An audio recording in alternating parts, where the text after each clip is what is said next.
Thank you, Master. Good evening, Master. Good evening, dear Tao brothers and sisters.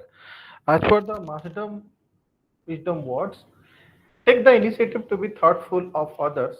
Only when you understand them will they come to identify with you. So let me explain in this way, which I can say that are you doing more or less than what is expected of you at work? When you see a potential problem, do you bring it up? Do you get excited about the way your team can improve? Do you share your ideas or keep them to yourself? If you are doing more than and speaking it up, it sounds like you are trying to become a team members who take the initiative in the workplace. Now, what initiative and what does it mean to take it? Now, taking initiative means thinking proactively, which I think. That means thinking proactively about tasks, not just to check them off a list, but to get them done well. It's about going the extra mile on the basic task you are assigned, thinking through complications, and taking on work before someone asks you to.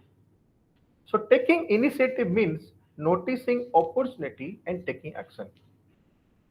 So, this is which I feel taking initiative means noticing opportunity and taking action.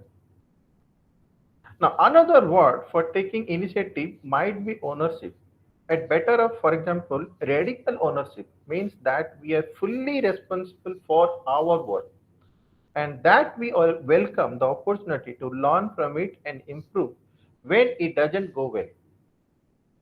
If you are type of employee who take responsibility and pride in the work, it will benefit both your team and your own career goals. Plus, you will like to experience more satisfaction in your job.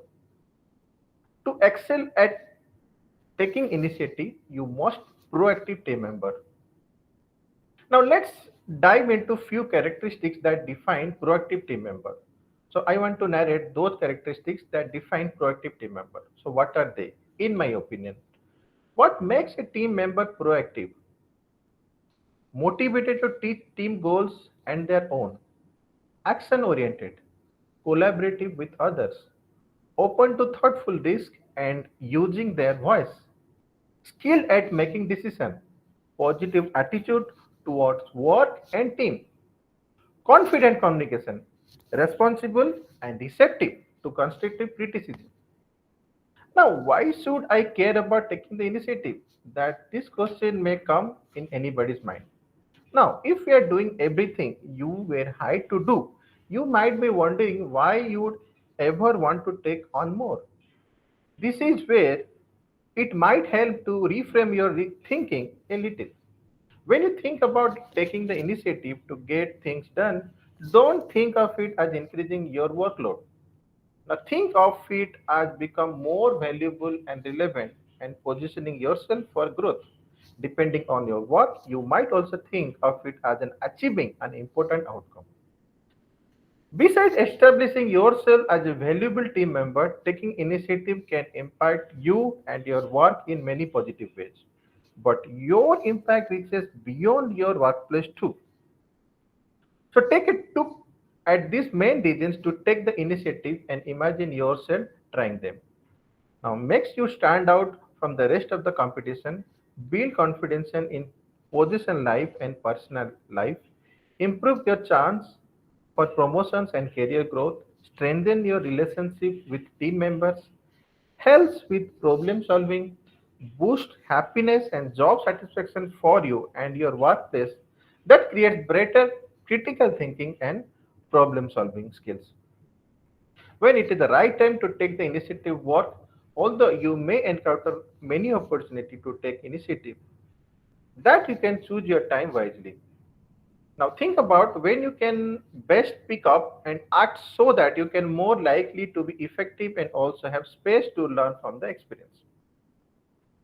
So it's never a good idea to take one more than you can handle if you are not pretty sure you can deliver. So I feel every single human being is responsible for completing certain task before taking on something more. Now, When you understand the limits, your authority and experience before you jump into action in the name of taking initiative. So let's consider you are qualified to do so. Certain decision might need a supervisor permission also that we generally encounter in our workplace. But if they will have significant impact also, so that is also very very important. Others will benefit from consulting with others in the company who might have relevant expertise. If a task requires particular, you can say, safety precaution measurement or any equipment you are unfamiliar with it, then asking for help for clarification is a part of taking initiative and better than assuming you can do it for yourself. So I can say that it's all about making your way. Nobody will hand you immediate success. It's up to you to learn to be proactive any way you can help yourself, which includes being kind to yourself and knowing how much you can handle in a day. If you are looking to learn how to become more vital, more proactive team member, and have the skills to pursue your goals, better off can help. So that will help the need to go.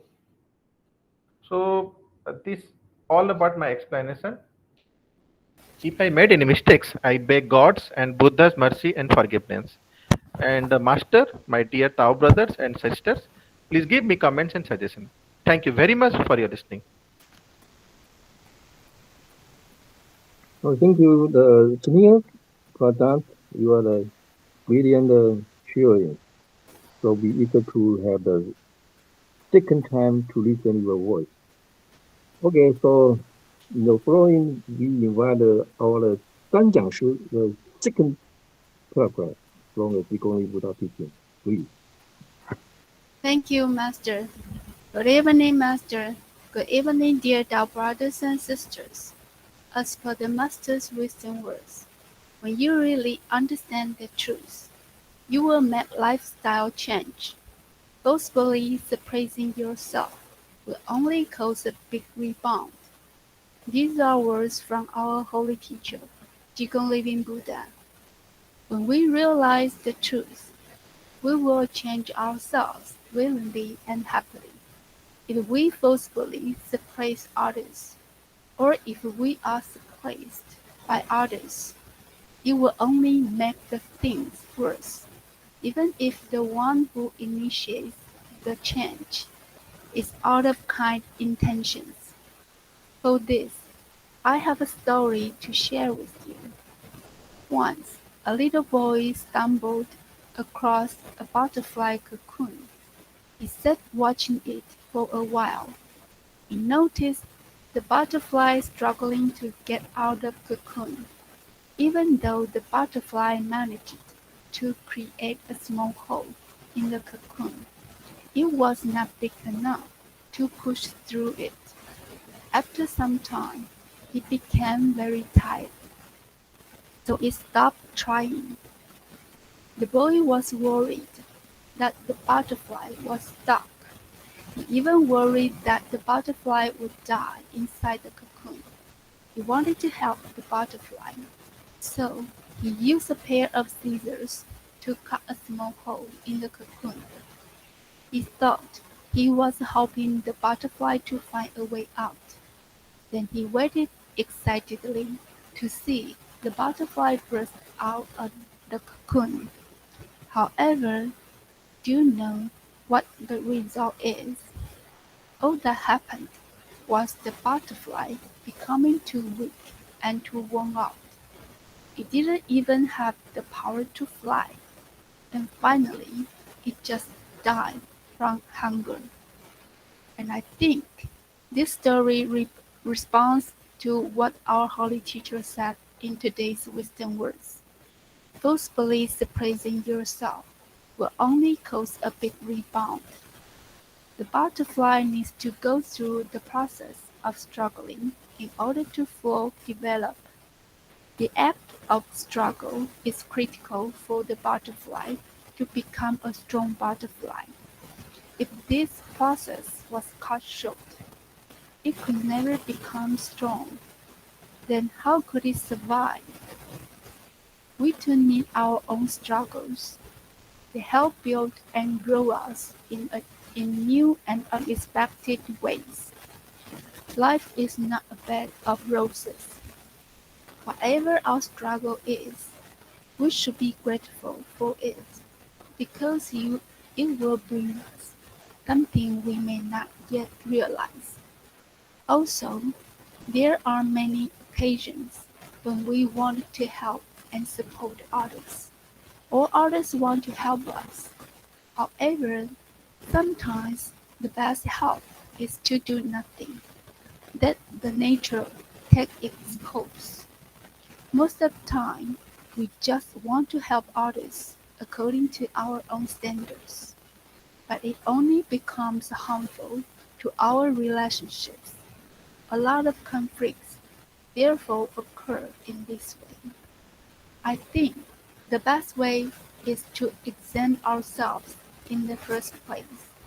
Give only timely and wise help, especially in our temple. Thou hast been teaching us to always say good words, think good thoughts, do good deeds, and be decent human beings. We are learning to be thoughtful and considerate for others. Think in others people's shoes. Be sympathetic and empathetic. We are becoming wise and calm. Holy teacher Jigong Living Buddha once said, things can be solved if you are willing to change yourself first. If you don't change, others would not change either. So, things can be solved as long as you start to change from yourself. While getting along with others, if we change our attitude first, others will change accordingly. Then everyone will get along with each other very harmoniously and happily. If we really want to do it, there is always a way to do it. It only depends on whether we are willing to do it or not. Therefore, it is wisdom to ask ourselves in everything. The act of finding our own way through, is our journey, and no one else's. Getting lost once in a while doesn't hurt. It helps us to explore and find new wisdom in our life. There are times in life that are tremendously painful and emotional, but the show must go on. The difficult times are only to make us strong enough to continue on our life journey. Dao cultivation is also the same. Whatever we encounter, Holy Teacher is always by our side, helping and supporting us all the time. Besides, we are very grateful to have so many Dao seniors here with us, keeping us company, so we are not alone. It's really a wonderful feeling to have a sense of belonging here. Indeed, in our Dao community, we are family. Okay, that's all for my explanation. If I made any mistakes, I beg God's and Buddha's mercy and forgiveness. And Master, my dear Dao brothers and sisters, please give me comments and suggestions. Thank you very much for your listening.